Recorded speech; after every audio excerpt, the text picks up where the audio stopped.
I never thought I'd be the kind of father whose own son would declare him dead while he was still breathing. But there I was, standing in front of my old apartment building in downtown Toronto, listening to Mrs. Chen tell me about the sympathy casserole she'd brought over 2 months ago. "When Brandon told us you'd passed, I was heartbroken," she said, patting my arm like I was a ghost. "But here you are." It wasn't a miracle. It was a lie. My son had erased me from his life months before he left me stranded at Toronto Pearson International Airport. That happened 3 days ago, 3 days after a dying billionaire made me an offer that would change everything.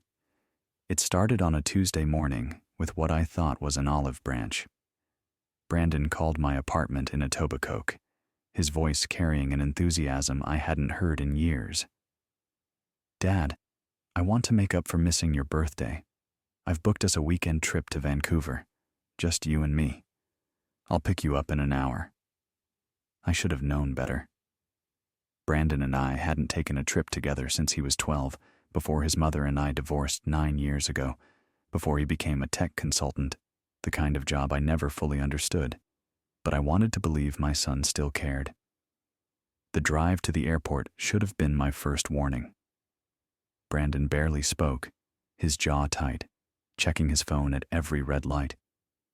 When I asked about his wife Claire and my grandson Jake, he gave one-word answers. We pulled up to Terminal 1, and Brandon popped the trunk. "Just grab your bag, Dad. I need to park. I'll meet you inside." I hauled out my old duffel bag. Brandon was already pulling away before I reached the curb. 20 minutes passed, then 40. I stood at the Air Canada counter watching families check in. When the agent asked if I needed help, I explained I was waiting for my son. She smiled politely and moved on. It was only when I reached for my phone that reality hit me. My jacket pocket was empty. I checked frantically. My wallet was gone. The backpack I always kept my essentials in, also missing. Then I remembered. Brandon had asked me to put everything in his trunk so we wouldn't have to carry it all. Everything was in there. My wallet with my credit cards, driver's license, health card, $200 cash, even my house keys. I felt my chest tighten. This wasn't physical exhaustion. This was the crushing realization that my son had deliberately taken everything and left me here. I stood there for another hour, hoping it was some terrible mistake. But deep down, I knew. This wasn't an accident. An airport security officer eventually approached me. "Sir, are you all right?" I tried to explain. But how do you tell a stranger that your own flesh and blood abandoned you? The officer was kind, but firm. If I didn't have a boarding pass or ID, I couldn't stay in the terminal. "I don't have money for a cab," I admitted. "My son took my wallet." The officer's expression shifted to pity, which somehow felt worse. He suggested I contact someone, but my phone was gone. Most of my old work buddies had moved away or passed on. My brother lived in Halifax.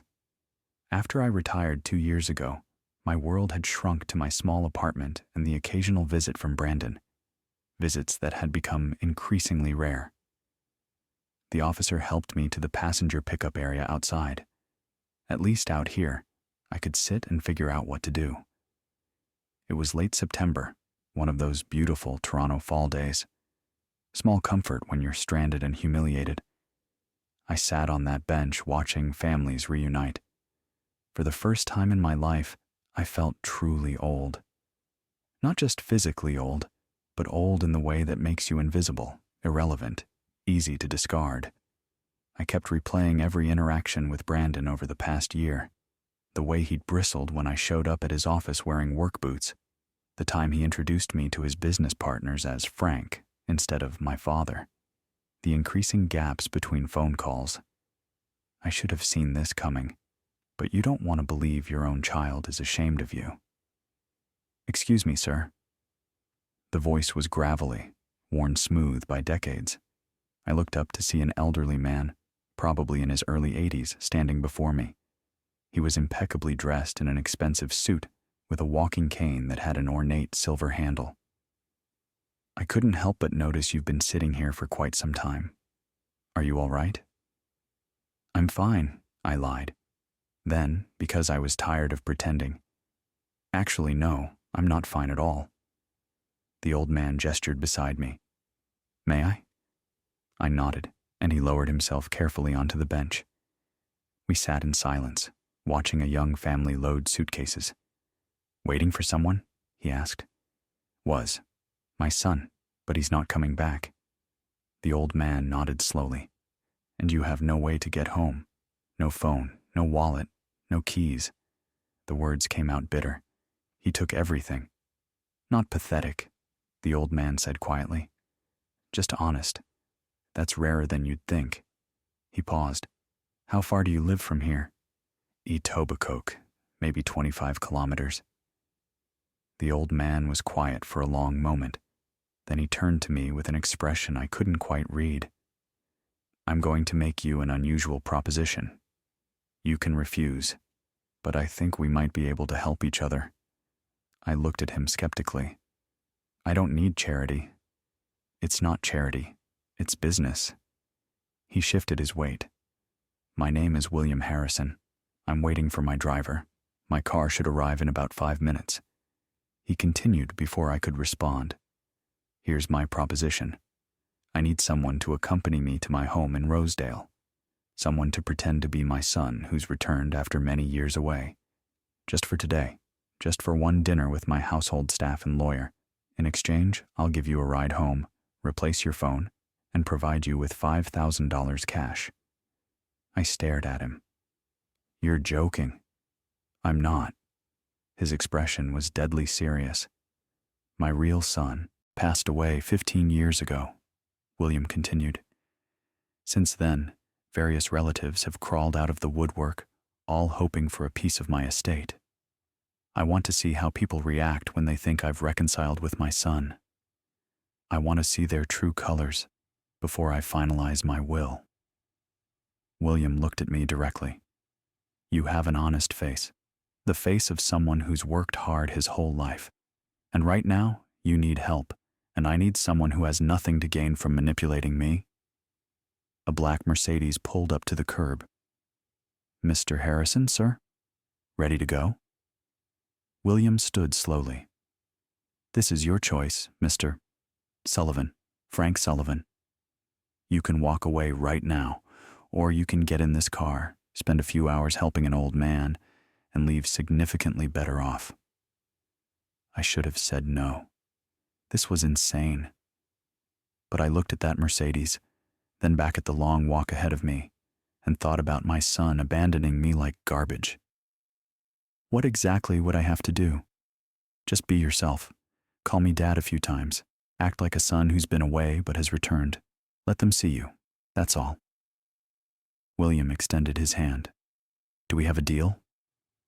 I looked at that weathered hand. Then I thought about Brandon's face when he dropped me off, how he couldn't even look me in the eye. I shook it. Deal. The drive to Rosedale was like entering a different world. I'd worked construction in Toronto for 40 years, but I'd only ever seen neighborhoods like this from the outside, usually covered in scaffolding, while crews like mine renovated homes worth more than I'd earn in a lifetime. William's home was on a tree-lined street where the leaves were turning gold and red. The Mercedes pulled into a circular driveway in front of a 3-story brick mansion. Welcome home, son, William said, and there was something in his eyes. A test, maybe. A woman in her 50s appeared in the doorway, her expression shifting from greeting to absolute shock. Mr. Harrison, you didn't tell me you were bringing... Is this... Helen, I'd like you to meet Frank, William said calmly. My son. He's come home. Helen's face went through several emotions. Disbelief, confusion, and something that looked almost like disappointment. Your son. But I thought... I know what you thought. William's voice was firm. Life has surprises. Frank will be staying for dinner. Please prepare the dining room. Helen nodded stiffly and disappeared inside. Why did she look disappointed? I whispered. William's smile was thin. Because Helen's nephew has been very attentive lately, convinced he'll inherit this house. The interior screamed old money, gleaming hardwood, original art, but it felt empty. A mansion, not a home. William showed me to a sitting room overlooking a garden. The truth is, Frank, I wasn't entirely honest at the airport. My guard went up. What do you mean? This isn't just about watching people's reactions. He paused, looking at his garden. I'm dying. Stage 4 pancreatic cancer. Diagnosed 4 months ago. Doctors gave me 6 months. I'm beating the odds so far, but I can feel time running out. He turned to face me. I've spent 15 years alone in this house. Ever since my wife Margaret passed a year after my son Daniel died. Every day, people come by. Distant relatives, business associates, my lawyer pressuring me to finalize my estate. Everyone wants something. And you're tired of it, I said. I never properly mourned my son. Never let myself imagine what it would have been like if he'd lived, if we'd reconciled after our falling out. William's voice cracked. Daniel wanted to pursue art. I wanted him to take over my mining business. We said terrible things. He moved to Vancouver, and 3 years later he died in a car accident. We never reconciled. The weight of his words settled between us. So you want me to be the son who came back, I said quietly. The son you wish you'd had a second chance with. William nodded. 1 dinner. Then you're free to go with my gratitude and the money I promised. He extended his hand again. But I have a feeling you might want to stay longer. I shook his hand, still uncertain. But something in William Harrison's eyes reminded me of my own father, a man who'd worked himself to death, who'd never had the luxury of reconciliation. Helen called us to dinner at 6. The table could have seated 20, but it was set for 4. Who else is coming? My lawyer, Gerald Morton, and Helen's nephew Richard. They should both be very interested to meet you. The doorbell rang. A thin man in an expensive suit entered, followed by a younger man in his 30s who looked like he spent more time in the gym than at work. Both froze when they saw me. Gerald, Richard, I'd like you to meet Frank Sullivan, William said smoothly. My son. Gerald recovered first. William, I think there's been confusion. Your son Daniel passed away in 2010. Frank isn't Daniel. William paused. Frank is my son from a relationship before I met my wife. I've recently reconnected with him. The room went silent. Richard recovered next, pasting on a smile. Uncle William, this is quite a surprise. You never mentioned another son. There are many things I haven't mentioned, Richard. William's voice was cool. Frank, please sit. The dinner was excruciating. Gerald fired questions about my mother, my childhood, dates and places I had no answers for. William deflected each one smoothly. Richard watched me like a snake. So, Frank, what do you do? I'm retired. Used to work construction. Construction. Richard's smile was condescending. And you're only reconnecting now, after all these years? Sometimes it takes losing everything to realize what matters, I said, thinking of Brandon at the airport. William squeezed my shoulder. Well said, son. After dinner, Gerald pulled William aside. I could hear raised voices. Richard cornered me. I don't know what game you're playing, but my family has been taking care of Uncle William for years. You don't just show up and expect... Expect what? I cut him off. I'm not expecting anything. William invited me. Right. A long-lost son appears months before a wealthy old man dies. Richard's face flushed. My lawyer will be very interested. He stormed off. William found me in the hallway. I apologize for their behavior, but now you see what I deal with daily. I should go. This is getting messy. Stay the night, William said. It's late, and you can't enter your apartment without keys. Tomorrow I'll have a locksmith help you, replace your phone, give you what I promised. Please, Frank, one night. These old walls get lonely. Something in his voice got to me. Maybe it was the loneliness I recognized. One night, I agreed. William showed me to a guest room bigger than my entire apartment. He'd laid out fresh clothes in my size. Thank you, I said, and I meant it. No, Frank, thank you. William stood in the doorway, looking suddenly frail. You've given an old man a gift today, a chance to imagine what might have been. I woke to sunlight and the smell of fresh coffee. William was at the breakfast table, reading the Globe and Mail. Good morning, son, he said, and there was something lighter in his voice. Sleep well? Better than I have in years. Before you say anything, I have a proposal. A real one this time. He set down his newspaper. Stay here for a week. Help me with some projects. Keep me company. At the end, I'll pay you $20,000, plus everything I promised yesterday. I sat down heavily. Why? Because you're the first person in 15 years who doesn't want something from me. That's refreshingly honest. William poured me coffee. And because I'm selfish enough to want to experience what it's like to have a son around again, even if it's borrowed time. What about Gerald and Richard? Let them bluster. My money, my house, my choice. I should have said no, but I thought about my empty apartment, about Brandon's betrayal, about the fact that I had nothing to rush back to. 1 week, I said, but I'm not pretending to be your son anymore. I'll help out, keep you company, but no more lies about who I am. William extended his hand for the third time, and this time, when I shook it, it felt less like business and more like the beginning of something neither of us expected. The week passed in a rhythm I hadn't known in years. We organized his library, cataloged art, talked about our lives. William had built his mining fortune from nothing, not unlike my path in construction.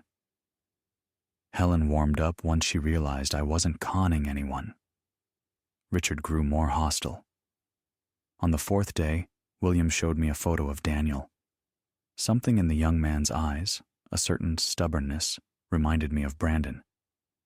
What did you fight about? I asked. William was quiet for a long moment. Control. I wanted him to live the life I'd planned. He wanted to paint, to create art. I told him he was throwing his life away. His voice cracked.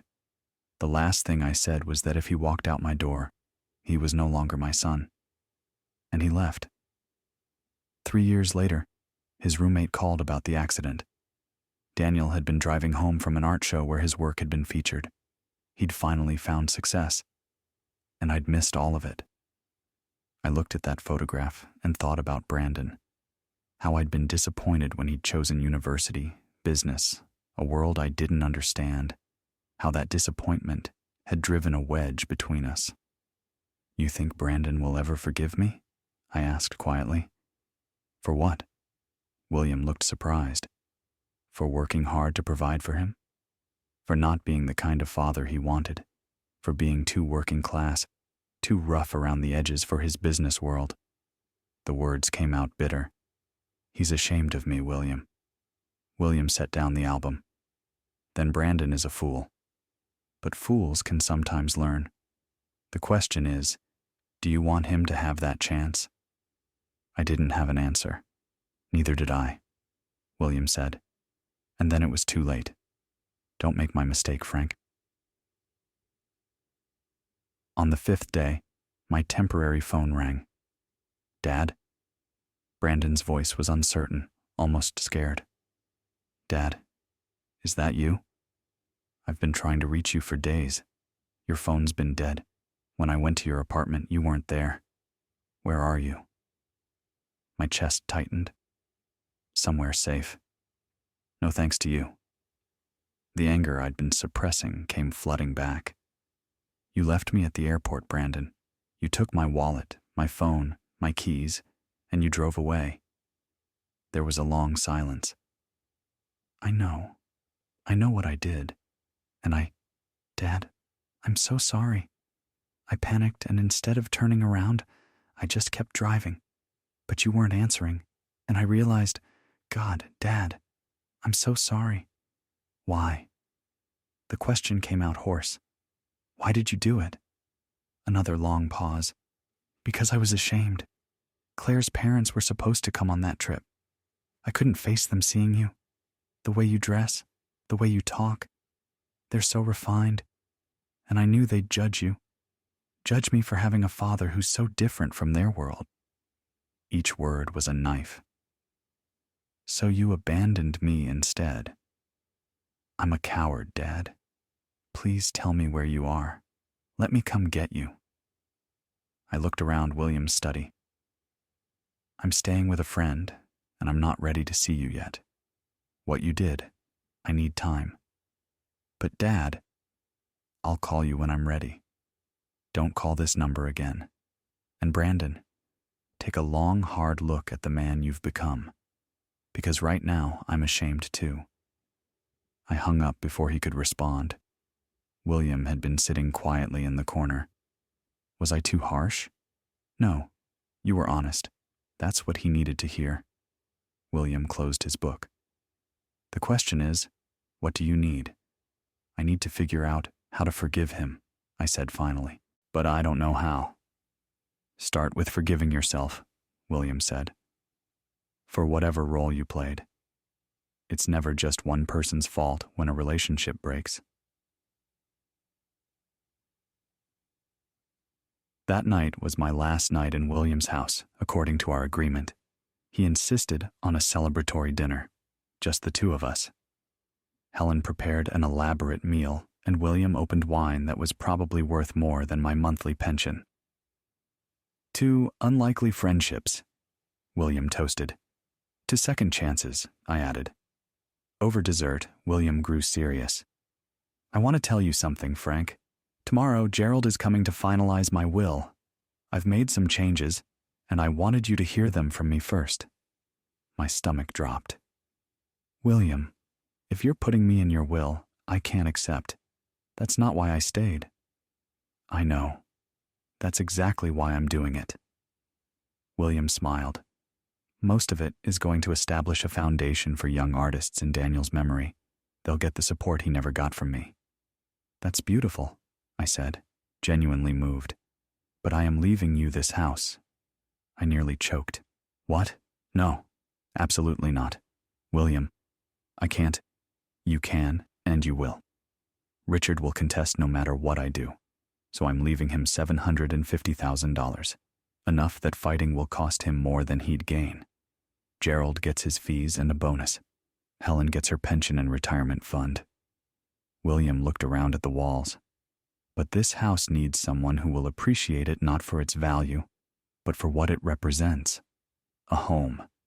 You understand that, Frank? But there are conditions. You can't sell it for 5 years. You must live in it 6 months each year. And you must use it to help at least one person each year, the way I helped you. Someone who needs a second chance. Keep the guest room ready, Frank. I sat speechless. Tomorrow, when Gerald arrives, Richard will probably explode. It will be dramatic. But I need you there, Frank. I need someone in that room who's there for the right reasons. And what are the right reasons? Friendship. Plain and simple friendship. William raised his glass. Can you do that for me? I thought about everything I'd learned that week, about forgiveness, second chances, and the families we choose. Yes, I said, I can do that. The next morning, Gerald arrived at 10, looking grim. Richard came with him, along with Richard's lawyer. We gathered in William's study. Gerald cleared his throat. William, before we begin, I need to ask one final time. Are you certain about these changes? Read the will, Gerald. Most of the estate would establish a foundation for young artists in Daniel's memory. Helen got her pension. Richard got $750,000. And the house? Richard demanded. The house is bequeathed to Frank Sullivan. Richard exploded. This is insane. He's known this man for a week. Yes, William said calmly. That's exactly what I'm doing. We'll fight this, Richard's lawyer said. Undue influence. I've had 3 psychiatrists evaluate me, William interrupted. I am of sound mind.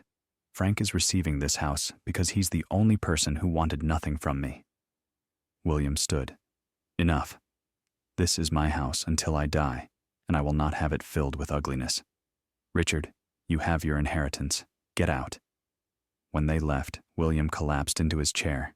Helen rushed to his side. Should I call Dr. Harrison? No, I'm fine, just tired. William looked up at me. That went about as well as expected. William, I can't accept this, I said. Not if it's going to cause this much trouble. The trouble isn't your fault. William reached for my hand. Frank, I want you to have this house, not because you need it, but because I know you'll turn it into a home. He squeezed my hand. Promise me you'll keep the guest room ready. Promise me you'll help someone the way I helped you. I looked around, imagining it filled with laughter instead of legal arguments. I promise. Helen squeezed both our hands. William, you've done a good thing. I've done the only thing that felt right. William died 7 weeks later, peacefully in his sleep. In those final weeks, I was there every day. Brandon came often too, bringing Jake. I think William died knowing he'd accomplished what he'd set out to do. Create a family, even if it was an unconventional one. 3 days after William's funeral, I went to Brandon's old apartment to retrieve some mail. Mrs. Chen was checking her mailbox.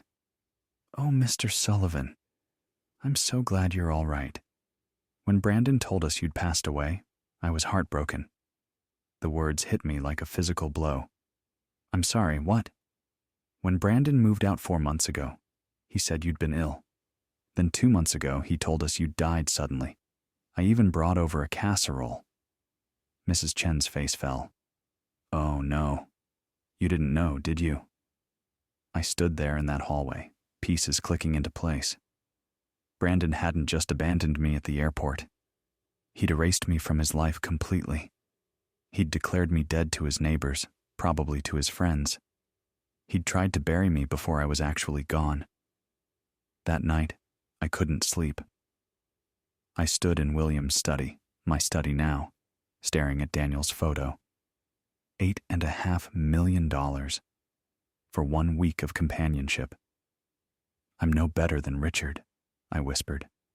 I'm just a different kind of con artist, the kind who cons himself into believing he deserves this. I thought about Brandon, about the look on his face when he'd driven away. Shame. Maybe Brandon was right to be ashamed, I said to Daniel's photo. What kind of man accepts charity from a dying stranger? The kind who is desperate, a voice answered in my head. The kind who had nowhere else to go. But was that enough? I called Brandon the next morning. We need to talk, I said. Come to the house. Come, alone. Brandon arrived an hour later, looking nervous. I didn't invite him in right away. Mrs. Chen told me something interesting, I said through the gate, about how you told everyone I'd died, 2 months before you left me at that airport. Brandon's face crumbled. Dad, I can explain. You declared me dead while I was still alive.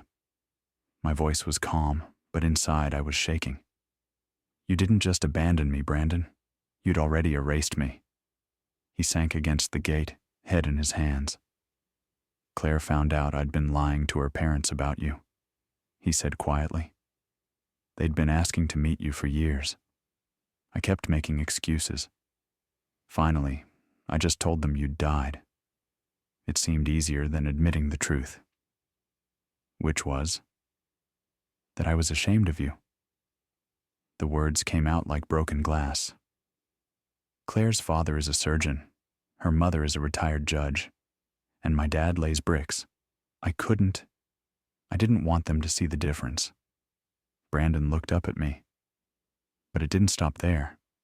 Claire's parents wanted to come to the funeral, so I had to keep lying. I created this whole story about a private cremation, and the lies just kept growing until you decided to make it real, I finished. The airport was Claire's idea, Brandon said.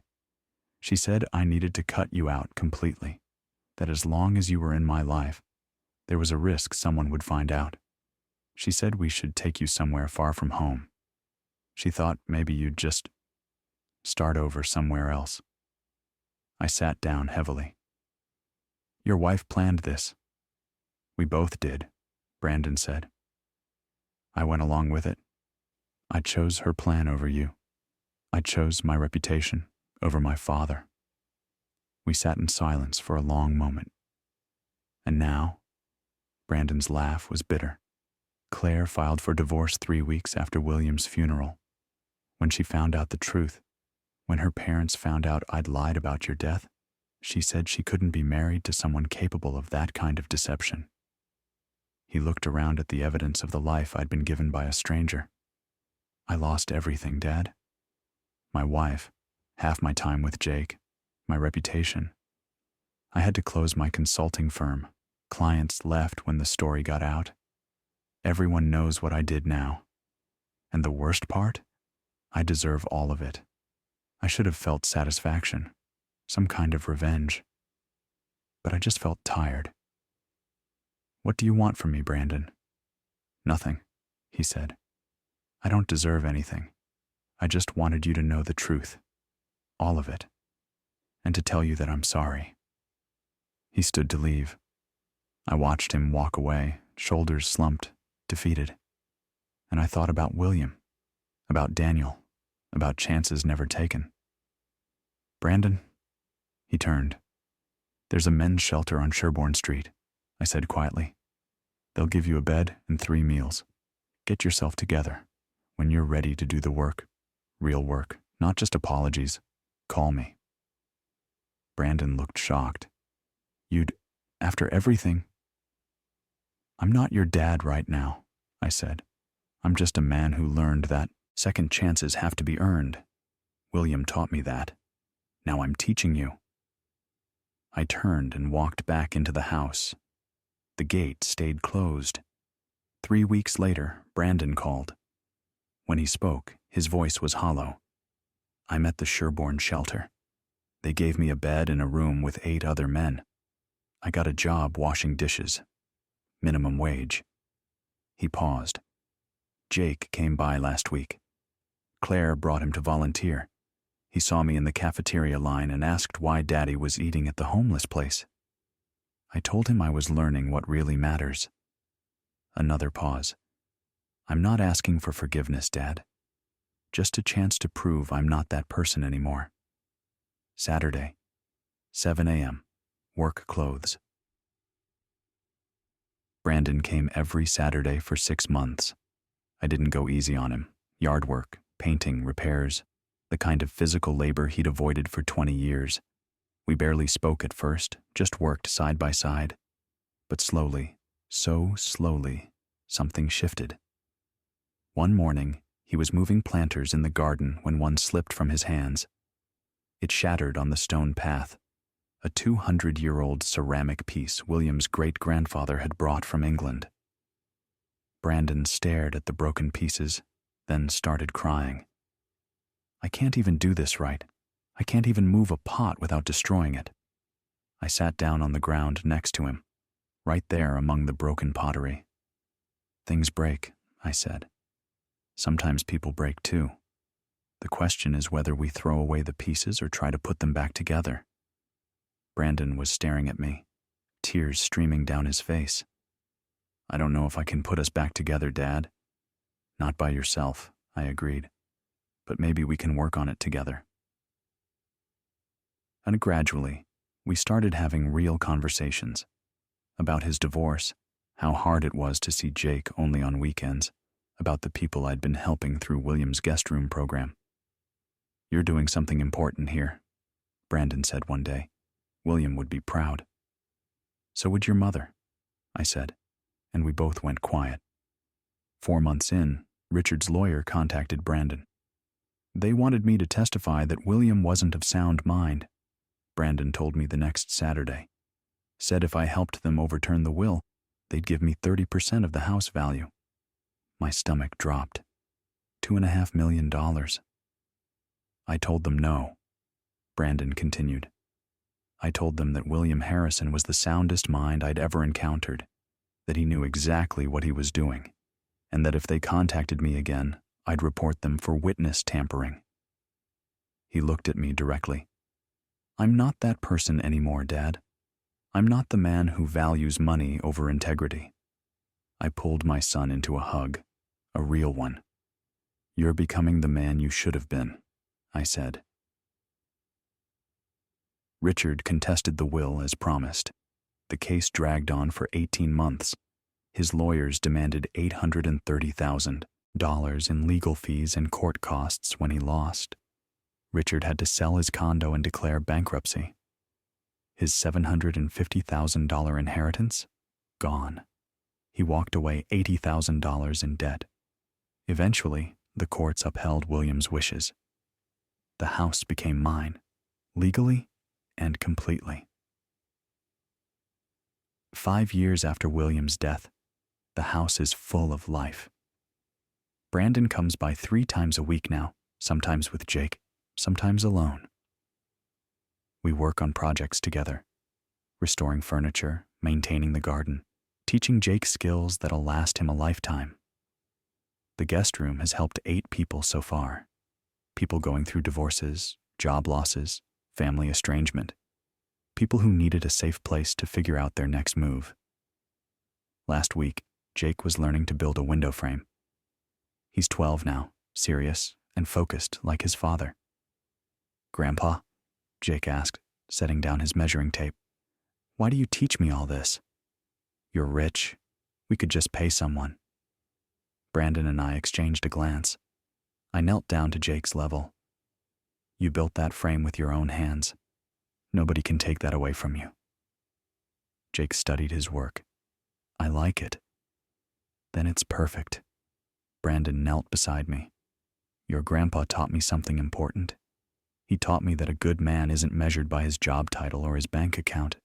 He's measured by how he treats people, especially when no one's watching. Jake considered this, then went back to his work, apparently satisfied. Brandon and I continued working in comfortable silence. I still think about that day at the airport sometimes, Brandon said quietly, about who I was. It was you, I said, but it's not who you are now. That's what matters. We worked until the sun began to set. 3 generations in a garden that's seen so much growth. Not just the plants and trees, but the people who've passed through here. People who came broken and left whole. People who came alone and left with family. That night, I stood in William's study, my study, and looked at the photo of Daniel. Thank you for choosing me, I said to the image. I hope I've made you proud. The guest room is ready. The foundation is thriving. The house is full of life and laughter and second chances. And every night before I sleep, I think about William Harrison, the dying billionaire who went to an airport looking for something real and found a broken construction worker on a bench. He gave me a house. But more than that, he gave me a purpose. He showed me that it's never too late to change, never too late to forgive, never too late to build something meaningful from the wreckage of our mistakes. Richard contested the will and lost everything trying to get more. Brandon lost everything and found himself. William lost his son, but found peace. I lost my son and got him back. That's the real inheritance William left me. Not money, not property, but the understanding that we're all connected, that helping one person can change the world, one life at a time. I kept my promises. The guest room is always ready. The foundation supports young artists who need a chance. And every person who walks through that door gets what William gave me. Not charity, but opportunity. Not a handout, but a hand up. Brandon learned that some things aren't for sale. Jake is learning that value comes from what you build, not what you inherit. And I learned that fathers and sons can find their way back to each other, even from the edge of abandonment. William Harrison taught me that second chances aren't given. They're offered, and it's up to us to accept them and earn them. That's a legacy worth preserving, and that's why I keep his photo next to Daniel's in the study. Two men who taught me that family isn't always about blood. Sometimes it's about who shows up when you need them most, who sees value in you when everyone else sees nothing worth keeping. The house in Rosedale isn't just a building anymore. It's proof that redemption is possible, that change is real, that it's never too late to become the person you were always meant to be. Every day, I walk past William's photo and say the same thing. Thank you for choosing me. And I like to think he's smiling somewhere, knowing that his last act of kindness created ripples that are still spreading, still changing lives, still proving that one person's compassion can alter the trajectory of countless futures.